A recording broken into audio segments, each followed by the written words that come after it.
Hi, all chess goodies. Today I'm gonna give you a big reason why not to press that resign button ever again. So yeah, this is one of my games that I played recently, and yeah, I started with e4, just e5. We played four knights, Scotch actually, and you can see that we are both rated quite highly, both over 2200, and it's a 10-minute rapid game. And in this game, you will see a big turnaround. So yeah, that is basically the reason, and you will see that what can even at this level happen, and what is the reason actually. So yeah, now I just took normal 4 knight Scotch. He captures bishop b4. He took this still at normal theory, and now f3. F3 is a strange move.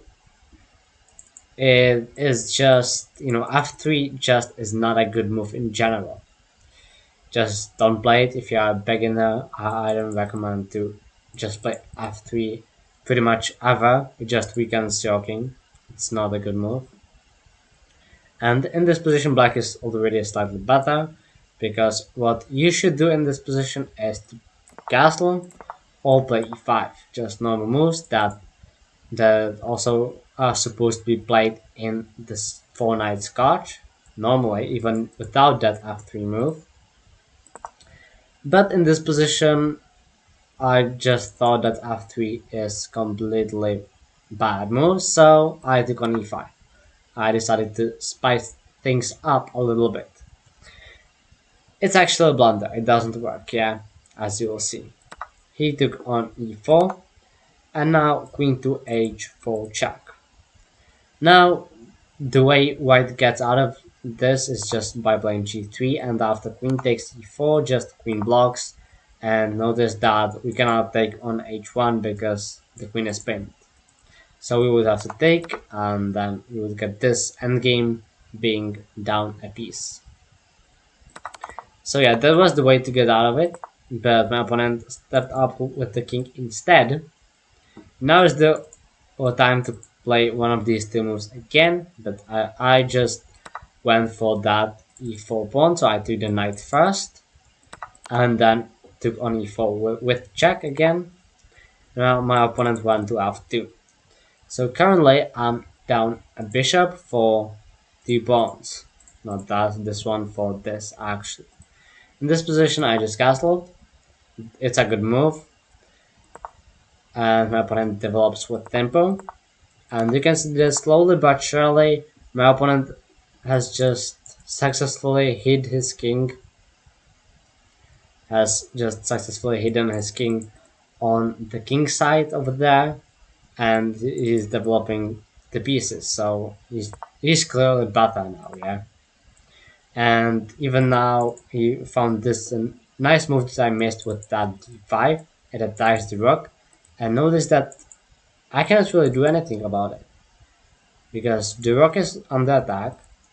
I cannot go to e8, and if I would go to d8, then just bishop to e2 wins the rook regardless, and it's even worse. So I decided to go all in and just played queen, or not queen, bishop to g4, just activating the bishop, and my opponent took the rook. And I recaptured, and my opponent even took on h7. Now the best move, or one of the best moves, is to play g6, and you will probably win that bishop, but in the meantime white would consolidate completely, and yeah, you would just probably lose it anyway. So yeah, I decided to go for a more active approach with rook to e8 because now I'm down a rook for just a pawn, which is losing. So my opponent went queen g3 and attacks the bishop, and now I defended the bishop with a tactic. So now, why did I play it rook to e2? Well, if white would take, then this is just a mate in one, so that's not possible. So my opponent went rook f1 instead, and he's attacking the queen. And now I played the pretty much the only move that is in the position and that keeps the game going somehow, and that is queen e7. It defends the bishop tactically once again, like this. Yeah, this would be also checkmate, so the bishop is still defended by a tactic. So my opponent just attacked the bishop. I went back to h5. On h5 the bishop is nice. It got f7 because I might get under attack fairly quickly as well, as you can see. So bishop goes back to d3, and at this point I must say that I was thinking about hitting that resign button. You can also see the clock situation, it's quite insane. You can see how long have I been thinking throughout this game and how long was thinking my opponent. He thought just for about a minute and a half and he is completely winning. And I thought about more than 6 minutes, and yeah, you can see the position.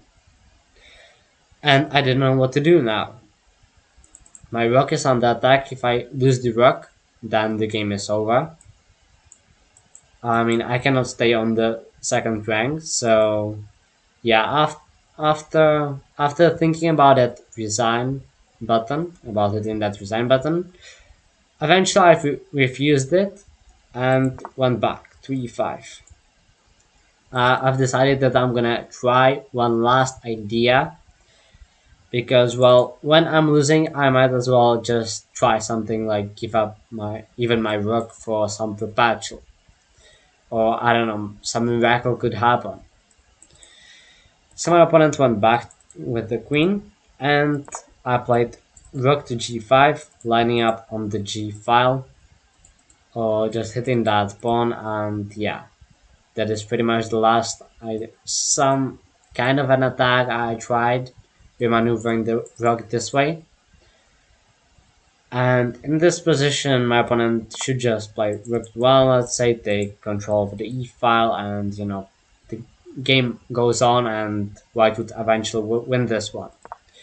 But in this position, my opponent completely lost his mind and just took this pawn at the edge of the board. And now I'm gonna ask you, why is it the bad move? Yeah, you can see that the eval bar dropped back the middle. There's only one good move that saves the game. What is it? Well, the move is rook to g2. And it did happen in the game. As I said, there was that I might have just last idea to try to sacrifice the rook somehow for perpetual check. And this is exactly what is possible in this position. So I took that. It is a brilliant move, by the way. So you can say that white just has to accept the sacrifice, and now the only move but not hard to find, just queen g5 check. And now there is no way to escape to checks along this diagonal, as you'll see. So yeah, after these checks, we agreed to a draw. Oh no, no, we haven't. We actually haven't agreed to a draw. I thought that we are just gonna repeat the moves somehow, and it's gonna be a draw, yeah. But in this position, believe it or not, my opponent rated 2200, lost his mind again, and played king to g1. The just straight up blundering checkmate in one. It obviously happened in the game. Yeah, queen g3 just happened. And he played it with 12 seconds. Oh, sorry, not even 12 seconds, I can count. 8 seconds. He played it with 8 seconds after spending just, well, about 2 minutes for the entire game. He just gave away this game completely. And as I said, I just delivered that checkmate. And this is the reason why you should never ever resign. So yeah, that's the video. Hope you guys enjoyed it. You can check out my other video here. And I believe that since you made it this far into the video, that it deserves that subscribe. See you soon. Bye.